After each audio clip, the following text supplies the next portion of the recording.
This Rise and Shine podcast series has been made possible by the generosity of the Zeidelman Family Foundation, which is committed to the unity and continuity of the Jewish people through meaningful and relevant Jewish education and wisdom. God isn't laughing at us. God is not mocking our plans. He's just asking us to remember that despite our best efforts, what we find is what is for us. There are tremendous blessings, even when things turned out differently than we had hoped.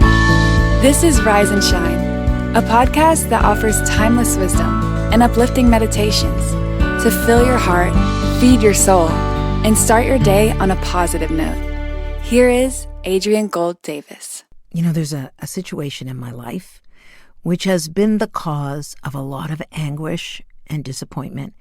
I have spent countless hours praying about it, strategizing about it, speaking to anyone who would listen to me, but nothing I have tried has worked, so to speak. Things are simply the way they are, period.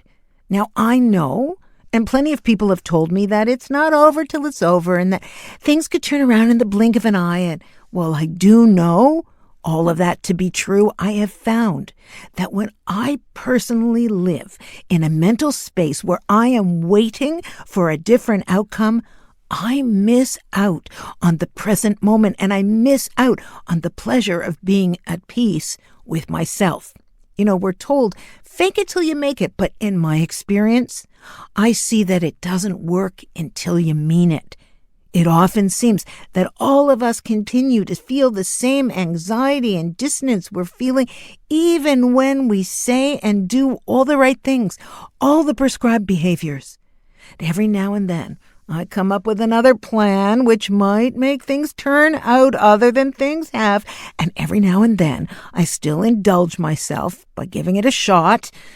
But the truth is, I am way more productive and more serene when I remember the Jewish wisdom that teaches us who is rich, he who rejoices in his portion. Now, I find I cannot rejoice in my portion when I'm busy figuring out how to change the portion I have into somebody else's portion. This is a whole other meaning for portion control, and I have always struggled with the control part more than almost anything else. So there's this Yiddish expression, der Mensch tracht und Gott lacht, which means man plans and God laughs. Well, I grew up on this one, and frankly, it always sounded a little bit suspect to me. What is it actually saying? Is it saying that God's amused by our little attempts to control our destinies? Does it mean that we humans are somehow funny because we aspire and perspire to build the life we want?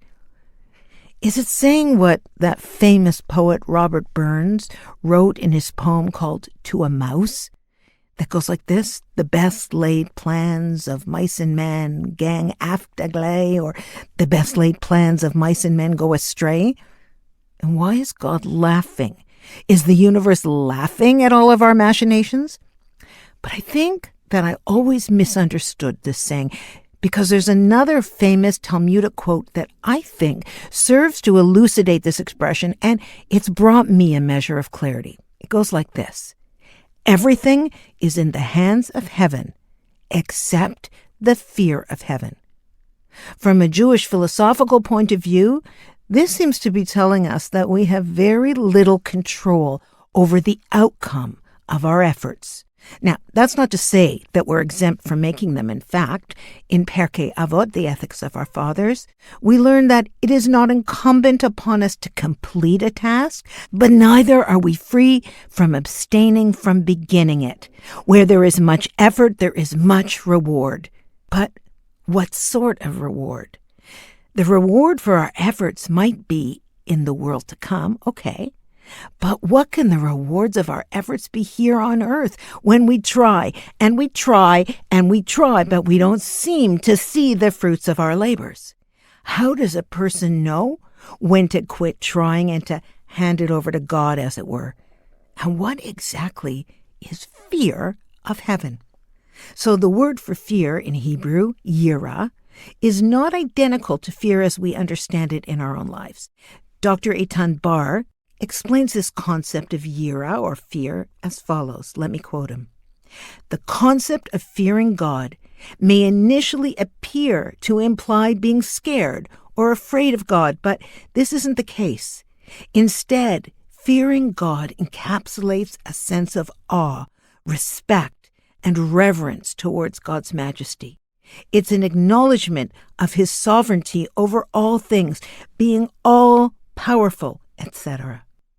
In Proverbs 1:7, it is used to describe wisdom and knowledge, as it says, the fear, yira, of the Lord is the beginning of knowledge, but fools despise wisdom and instruction. Here, yira represents a sense of respect and awe towards God, seeing him as our supreme teacher. If you attend a seminary or a university, you got to respect its teachers. Otherwise, you probably won't learn much. And then he goes on to say this: fear of the Lord might not be best understood in modern times. The Hebrew words in the scriptures that describe what we in modern language consider fear are actually ema, which is terror, or pachad, which is scare. These are when you're afraid for your life, fearing someone will want to hurt you or kill you. But the word being used in Proverbs is a different one. Here, it means awe or reverence. In other words, wisdom begins with great respect for God, not with fearing that he's going to kill you. Now, part of that awe is knowing that we're not actually in control of a single thing, except for whether we recognize that a power greater than ourselves, our efforts, our machinations, our manipulations, is actually running the show. All we get to do is accept that truth and conduct ourselves accordingly. So many of us were also raised on the notion that effort correlates to outcome. You should study harder. You should work harder. Don't give up. That's what we're told over and over. But the meta message there is if the outcome we find is not commensurate with our efforts, then somehow the fault is ours, that our efforts were not sufficient. And this feeds into a kind of self-loathing that ultimately wears us down and makes us see ourselves as defined by our accomplishments rather than our efforts. And this is simply not a Jewish concept. So, how is recognizing that we in our best efforts don't always equal the outcome, how can that offer such an important and powerful and comforting principle? Well, in my opinion, to begin with, it reminds us that we are not God. In the Talmud, there's a statement that if you put in the effort that you will find results. Now, the word find is a very different choice of words than you might expect. Shouldn't it say, if you put in the efforts, you will get results? Or if you put in the efforts, you'll have results? Doesn't find sound random or at least disconnected from your efforts? And the answer is that yes, it is disconnected, because we will find what God has in mind for us, providing that we put in our efforts. But what we find may not be exactly what we intended, because our work here on earth, while we have the capacity to move and grow and refine our souls, is to avoid thinking that we control outcomes, not to think that we have the final say in anything. Instead, that our only job is to walk in the way of holiness, to do what is considered good and proper and righteous, and we will find what is meant for us. This week, I recommend that you take a long look at your entrenched thoughts about the relationship between effort and outcome. Can you find a trusted advisor or spiritual mentor to help you know when enough is enough? To help you also formulate prayers rather than just plans? Can you let God into the picture and determine whether you have stopped rejoicing in your portion because it isn't precisely the one that you thought your best efforts deserved? God isn't laughing at us. God is not mocking our plans. He's just asking us to remember that despite or in spite our best efforts, what we find is what is for us, and that there are tremendous blessings even when things turned out differently than we had hoped.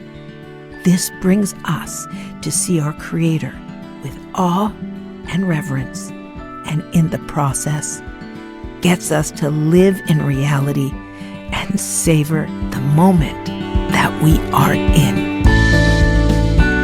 Thanks for listening to Rise and Shine. Don't forget to rate, review, and subscribe to Momentum Podcasts on Apple, Spotify, or wherever you get your podcasts. Join Adrienne again next time for more timeless wisdom and uplifting meditations that fill your heart, feed your soul, and start your day on a positive note.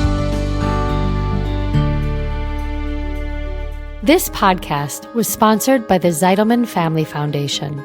Spread the wisdom. Inspire Jewish individuals around the globe by supporting Momentum's podcasts. To sponsor, contact podcast@momentumunlimited.org. You're listening to a Momentum podcast.